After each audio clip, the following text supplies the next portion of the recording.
Lozan Antlaşması'nda Kürtlerin görmezden gelinmesi, var edilmek istenen ulus devlet projesi çerçevesinde bilinçli bir tercih plus miydi? profond encore que juste un choix qu'on aurait fait au moment. C'était un élément clé Bu sadece dans o le anda verilmiş nationalisme bir turc karardan daha fondateur. derin bir şeydi. Alors, Bu pour durum eux, kurucu Türk on voit milliyetçiliğinin déjà durant temel la bir Première Guerre unsuruydu. mondiale que les Zaten Birinci Dünya unionistes Savaşı voulaient sırasında İttihatçıların assimiler les Kürtleri Kurdes asimile ederek et onları en Türk faire yapma des niyetinde Turcs, olduklarını disons. görüyoruz. L'idée que la turcité et le nationalisme turc de toute façon étaient beaucoup plus forts. Türklerin ve Türk milliyetçiliğinin zaten çok daha güçlü olduğu ve Kürtlerin asimile edilebileceği düşüncesi bu Türk milliyetçiliğine derinden yerleşmişti. Bu nedenle elbette bu stratejik bir karardı. Fakat 1900'lü 10'lu yıllardan beri Türk milliyetçiliğine yerleşmiş bir karardı. Sevr'de bu mümkün değildi çünkü o dönemde eski iddiatçılar hala zayıftı.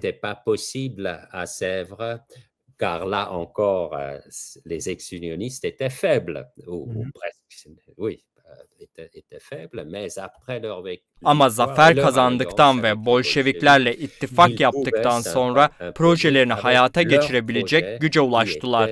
Bu proje, Kürtlerin bir azınlık statüsüne ya da kendilerine ait ulusal bir kimliğe sahip olmayacakları yönündeydi. Comment dire, une identité nationale à eux. Ça, ouais.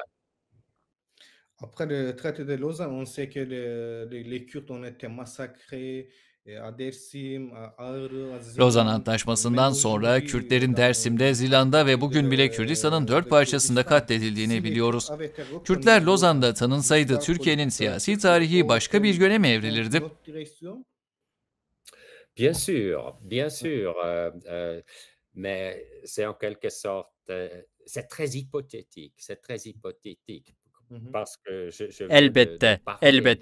Ama bu bir bakıma oldukça varsayımsal bir durum. Çünkü az önce sözünü ettiğim kurucu düşünce, geleceği çoğulcu terimlerle tahayyül etmeye muktedir değildi. Yani farklı kimlikleri kabul etmeye, Küçük Asya'nın yani Anadolu'nun geleceğini başka kimliklerle eşitlik temelinde kurgulamaya açık değildi. L'égalité d'autres identités kurdes, mais bien sûr il y en avait encore bien d'autres. Elbette, sizin de çok iyi bildiğiniz gibi o dönemde başka yerli kimlikler de vardı. Özellikle de Müslüman olmayanlar. Bunlar eski iddiatçılar için zaten baştan kabul edilemezdi. Kürtler kabul edilebilirdi ama asimilasyon şartıyla. Alors, oui. Dolayısıyla teorik olarak yani oldukça varsayımsal bir biçimde söylersek, eğer bu Türk milliyetçiliği çoğulcu olsaydı, yani Anadolu'ya ait diğer tarihleri, kültürel ve etnik kimlikleri kabul edebilecek bir gelecek tasarlayabilseydi, tarih kesinlikle çok farklı olurdu. Kültürel et etnik, indigène à l'Anatolie.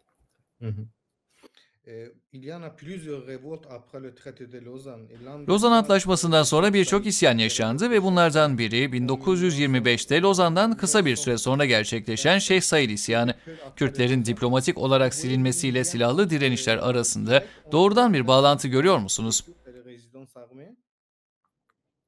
Certainement, donc c'est en quelque sorte l'éléphant dans la pièce. Kesinlikle. Bu tabiri caizse odadaki fildir. İngilizce'de söylendiği gibi. Bu isyanın arkasındaki büyük arka plandır. Ancak şunu da söylemek gerekir. Şeyh Said Lozan'dan bahsetmez. Hilafetin kaldırılmasından ve Kemalistlerin zulmünden söz eder. Ama hilafetin kaldırılması da elbette Lozan'la bağlantılıdır. Lozan'da açıkça ifade edilmemiştir ama hilafetin kaybı Lozan Konferansı'na dolaylı olarak bağlantılıdır. Bu bir bakıma Lozan Konferansı'nda verilen örtük bir vaatti. Yani evet, bu isyanın arkasındaki arka plan kesinlikle belirleyicidir. Oui, c'est une toile de fond absolument décisive. Après, il y en a plusieurs révoltes l'un dans Devamında l'autre, birçok isyan c'est le yaşanmaya devam PKK. etti. Bu isyanlardan en uzun soluklusu ve günümüzde de devam eden PKK'dir. PKK, Lozan Après le traité statükosunun de bir Lausanne, sonucudur demek on mümkün a mü? vu le PKK. En quelque sorte, on peut dire ça parce que avec Lausanne, donc, il y a cette négation Hı hı. d'une identité, culture et même langue. Bir bakıma bunu söyleyebiliriz. Çünkü Lozan'la birlikte bir kimliğin, bir kültürün ve hatta bir dilin, Kürtçenin inkarı söz konusu. Oysa Lozan Anlaşması'nı dikkatli okumak gerekir. 39. maddede Küçük Asya'da konuşulan tüm dillerin tanınması gerektiği açıkça belirtilir. Buna elbette Kürtçe de dahildir. Yani sadece gayrimüslimlerin dilleri değil, tüm halkların dilleri kapsama alınmıştır. Madde oldukça nettir. Il faut bien le dire. Mais pour revenir à votre question, Hı hı. alors la réalité de Lausanne, c'est-à-dire comment le traité de Lausanne a été interprété et réalisé par Burada l'État Kemalist turc, devletin Lozan'da imzaladığı tahayyütü yerine getirmediğini açıkça söylemek gerekir. Ama sorunuza dönecek olursak, Lozan'ın gerçekliği, yani Lozan Anlaşması'nın Türk devleti tarafından nasıl yorumlandığı ve nasıl uygulandığı, nihayetinde PKK gibi bir hareketin silaha sarılmasının temel nedenidir. Bir anlamda silahlarla şu gerçek ifade edilmiştir: Kürtler de haklara sahiptir. Bu, Birleşmiş Milletler'in temel belgelerinde yer aldığı şekliyle evrensel bir hukuk anlayışına dayanmaktadır. Hı hı. Donc, c'est donc du point de vue du droit fondamental, les Hı hı. Kurdes aussi ont un droit, mais Lausanne les avait privés de droits élémentaires. Dolayısıyla temel haklar açısından bakıldığında Kürtlerin de bir hakkı vardır. Ama Lozan onları temel haklardan yoksun bırakmıştır. Ve evet, 20. yüzyılın sonlarına doğru tanık olduğumuz kan dökülmesinin arka planında hala Lozan vardır. Ama tekrar ediyorum, Ankara'nın Lozan'ı nasıl yorumladığı ve uyguladığı halidir bu. Lozan Anlaşması'yla farklı bir yolda izlenebilirdi. On aurait aussi pu faire différemment avec ce traité de Lausanne. Hı hı. Oui. Mais dans quelle mesure l'esprit de Lozan Lausanne ruhu bugün continue Türkiye'nin de Kürtlere soutenir yönelik la politikasını politique ne de ölçüde şekillendirmeye devam ediyor?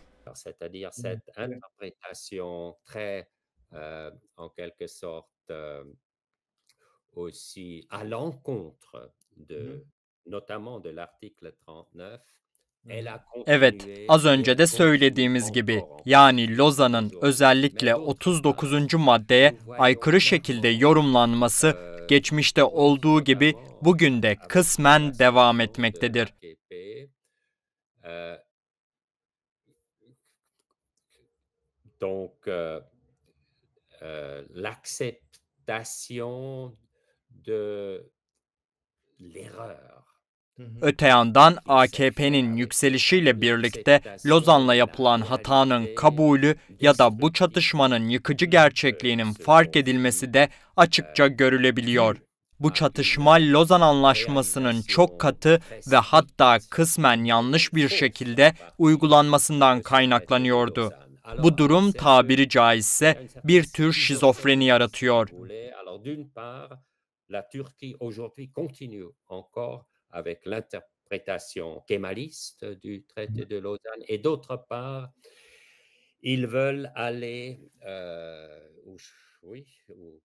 un autre chemin qui serait plus Bir yanda Türkiye bugün hala Lozan'ın Kemalist yorumuyla devam ediyor, öte yandaysa daha verimli ve hatta demokratik bir birlikte yaşama hedefiyle başka bir yol arayışı da var. Fakat burada bir tereddüt söz konusu ve bu tereddüt elbette az önce de bahsettiğimiz Lozan'ın kutsallaştırılmasıyla ilgili. Ama aynı zamanda ki bu iki nokta birbirine bağlıdır, bu tereddüt Türkiye Cumhuriyeti'nin kuruluşundan itibaren var olan antidemokratik mirasla da ilgilidir. Dans la fondation de l'État-nation turc, y Mmh. compris dans le contexte et la conférence de Lausanne, alors qu'il faut aussi surmonter. Lozan Konferansı bağlamında da bu miras mevcuttur. Bu nedenle bu antidemokratik mirasın da aşılması gerekmektedir. Dolayısıyla Kemalist Lozan yorumunu ya da isterseniz otoriter ve Kürt karşıtı Lozan yorumunu terk etmek ve bunun ötesine geçmek bir asırlık geçmiş göz önüne alındığında zor bir meseledir. Bu geçmişi aşmak ve demokratik yollar aramak da ciddi bir iştir. De tout un siècle, vu se passer de tout un siècle, c'est quelque chose de taille, surmonter et aller au-delà vers des voies démocratiques. Kürtlerin bugün birçok alanda yürüttüğü mücadeleyi aslında Lozan Antlaşması'na karşı yürütülen bir mücadele olarak tanımlayabilir miyiz?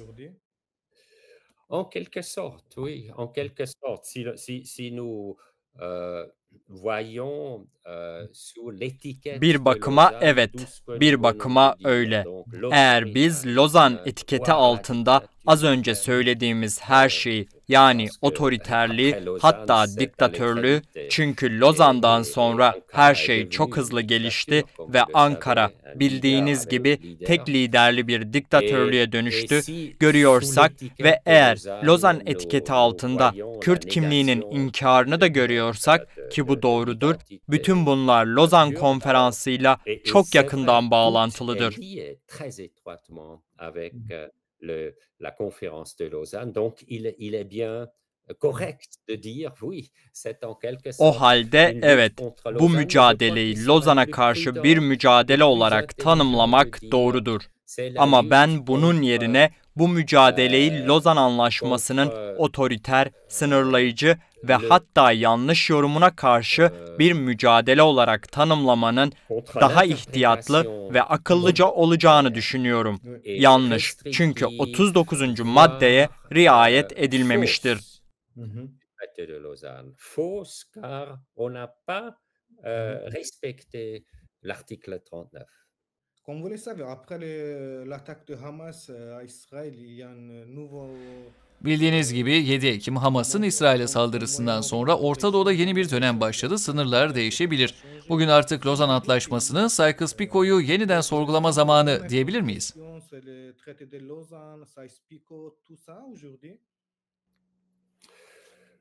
Oui, alors Sykes-Picot, il faut peut-être un petit peu relativiser parce que Lausanne, c'est ce qui est le vrai traité. Sykes-Picot, c'était de certains agreements, secret agreements, mais ce qui est le traité valide, c'est finalement Lausanne. Alors, et Lausanne, c'est Evet, ama Sykes-Picot'u biraz göreceli görmek gerekir. Çünkü asıl geçerli olan anlaşma Lozan'dır. Sykes-Picot bazı gizli anlaşmalardı. Ancak hukuken geçerli olan sonuçta Lozan'dır. Ve Lozan %100 Sykes-Picot değildir. Ama sorunuzu anlıyorum. Hamas'ın saldırısı ve ardından gelen İsrail Savaşı'yla bağlantılı olarak bu önemli bir konu. Tabii ki Esad rejiminin çöküşüyle birlikte çok şey hareketlendi. Ve açıkça şunu söyleyebilirim. Bana göre gelecek yüksek derecede demokratik olacaktır. C'est très abstrait, si vous voulez. Mais il faut... Le Moyen-Orient se refait, en quelque sorte, maintenant. Et en long terme, ce qui a la vitalité, ce qui peut... parce que cela promet un futur aux êtres humains. Bu kulağa soyut gelebilir ama şu anda Orta Doğu bir anlamda yeniden şekilleniyor. Uzun vadede canlılık taşıyan, oradaki insanlara bir gelecek vaat eden şey. Sonunda bu bir yaşam ve hayatta kalma meselesi ama onurlu bir şekilde. Ve bunu ancak demokrasi verebilir. Başka bir deyişle, demokrasi tohumlarını nerede bulabiliriz? Demokratik potansiyel nerede? Açıkça söyleyebilirim ki bunu özellikle Kürtlerde görüyorum. Oui. ni en Syrie, ni en Irak, etc. Mais je parle de germe démocratique et d'une volonté démocratique et Mhm. comment dire, d'un imaginaire politique Mhm. tourné vers la démocratie. Et là, je pense que les Kurdes sont vraiment au premier rang, même s'ils Mhm. sont Ne sans résultat. Suriye'de ne Irak'ta Bien ideal sûr, bir je vois demokratik aussi, ortamdan söz etmiyorum. bon, je Ama vois demokratik toujours le eğilimlerden, potentiel iradeden, démocratique siyasal bir hayal en gücünden Israël söz qui ediyorum. était là dès le Demokrasiye début, dönük bir mais siyasal il faut bien iradeden voir ve burada qu'il est assez devletleri étouffé olmasa da au Kürtlerin moment gerçekten ön avec le saflarda olduğunu gouvernement düşünüyorum. de la droite Elbette depuis 25 İsrail'de ans, de plus ou moins. kuruluşundan bu yana var olan Alors bir je vois un demokratik potentiel potansiyel olduğunu démocratique à görüyorum. différents endroits Ancak bunu da qui sert söylemek aussi gerek. Bu potansiyel son 25 yılda sağcı hükümetlerle epeyce boğulmuş durumda. O yüzden farklı yerlerde de demokratik potansiyel görüyorum, elbette Arap gruplar arasında da. Arap Baharı'nı hatırlayalım. Kimseyi unutmamak gerekir. Ama genel anlamda konuşacak olursak, Kürtlerde bir demokratik potansiyel görüyorum. Bu potansiyel son 10 yılda kendini kanıtladı.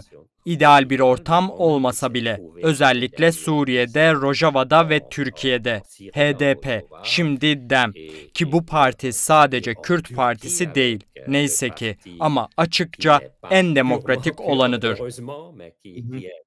Clairement le plus démocratique, HDP, DEM maintenant. Alors, Mhm. voilà, il y a des indices qui sont très clairs et on peut bien Mhm. sûr aussi parler de l'Irak. Mhm. Et voilà, je crois beaucoup est en mouvement. Mhm. Je Evet, vois les Kurdes birçok belirti çok en açık. arrière-front Irak'tan da dans söz edebiliriz plusieurs endroits. elbette. Bence Mais şu tout anda est her très şey hareket fragile halinde. et on ne Kürtleri peut birçok yerde pas, arka cephede görüyorum. on ne peut Ama pas her şey prévoir çok kırılgan. Mhm. Nasıl comment ça gelişeceğini se öngörmek développe, mais quand mümkün même, değil. long Ama terme, yine de uzun pour moi, vadede şunu c'est clair söyleyebilirim. et Demokrasiyi que öğrenmiş olacaklar. ceux Bu qui ont genetikle ya da bir halkın doğuştan erdemiyle ilgili değil. Demokrasi bir öğrenme sürecidir ve çok emek ister. Demokrasi daima çok emek ister ve öyle kalacak. Bu yüzden demokratik şekilde örgütlenmeyi öğrenmiş olanlar Orta Doğu'nun geleceğinde olumlu bir rol oynayabilir. La démocratie, c'est beaucoup de travail toujours et ça Mhm. reste beaucoup de travail. Alors ceux peuvent jouer un rôle positif Mhm. et dans l'avenir, du Moyen-Orient. Vous avez parlé Orta de Doğu'da le yaşanan contexte de tarihi l'évolution gelişmelerden ve géopolitique doğacak qui a fırsatlardan mené bahsettiniz. dans Böylesi tarihi bir süreçte Kürt hareketleri arasındaki bir sorunun varlığını hissediyor musunuz veya asıl sorun nedir?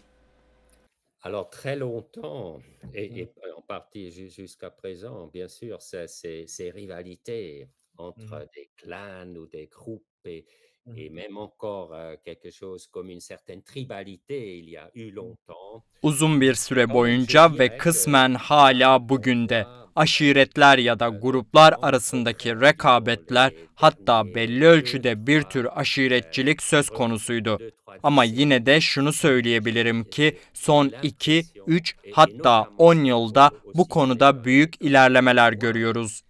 Özellikle son aylarda ve yıllarda bu eski ayrılıkların kısmen aşıldığı ve daha modern kavramlarla, geleceğe dönük bir bakışla, güncel durumu anlayarak bir yön arandığı izlenimini ediniyorum. En des termes plus modernes vers le futur, en comprenant la situation actuelle, en cherchant, euh, finalement, j'utiliserai toujours le terme démocratique, mais c'est aussi Sonuçta her zaman demokratik terimini kullanacağım ama demokrasi içinde bir akılcılık da var, biliyorsunuz. Aynı zamanda uluslararası bir boyutu da var. Yine uluslararası aktörleri de dikkate alan bir bakış açısı söz konusu ve bu demokratik süreçte bir tür pragmatizm de var. İşte burada Kürtler arasında büyük ilerlemeler görüyorum. Parmi les Kurdes et j'ai l'impression donc que ces anciens clivages et par exemple aussi ce qui se passe c'est au temps de Lausanne et avant Lausanne, c'est-à-dire qu'on a pu assez facilement diviser les Kurdes Lozan döneminde ve öncesinde olduğu gibi bir yapı yok. Örneğin o zaman Kürtler kolaylıkla bölünebilmişti çünkü ortada ne ulusal ne de demokratik bir siyasi projeleri vardı. Bu tür eski ayrımların aşıldığını hissediyorum. Bunu net söylemek gerekir. O dönem Kürtlerde bir gelecek hayal etme kapasitesi yoktu ama şimdi bu durum değişti. Hala birçok eski sorun var ama önemli ilerlemeler de mevcut. Avec une diversité des acteurs. C'est toujours important. La démocratie ne se fait pas dépendant d'un seul grand acteur, par exemple. Uluslararası aktörlerle işbirliği konusunda da büyük gelişmeler var ve aktör çeşitliliği her zaman önemli. Demokrasi tek bir büyük aktöre bağımlı olarak var olmaz. Her zaman kelimenin samimi anlamıyla farklı aktörlerle oyunu oynayabilmek gerekir. Evet, insanlar adına konuşurken onların yararına olacak bir şey gerçekleştirebilmek için. Je ne sais pas si vous avez des conflits particuliers. Benim izlenimim Kürtlerin eski rekabetler, bölünmeler ve kendilerini yeni bir geleceğe projekte etme konusundaki yetersizlikleri aşma konusunda büyük ilerlemeler kaydettikleri yönünde. Aux anciennes rivalités, divisions et incapacité de se projeter dans un nouvel avenir.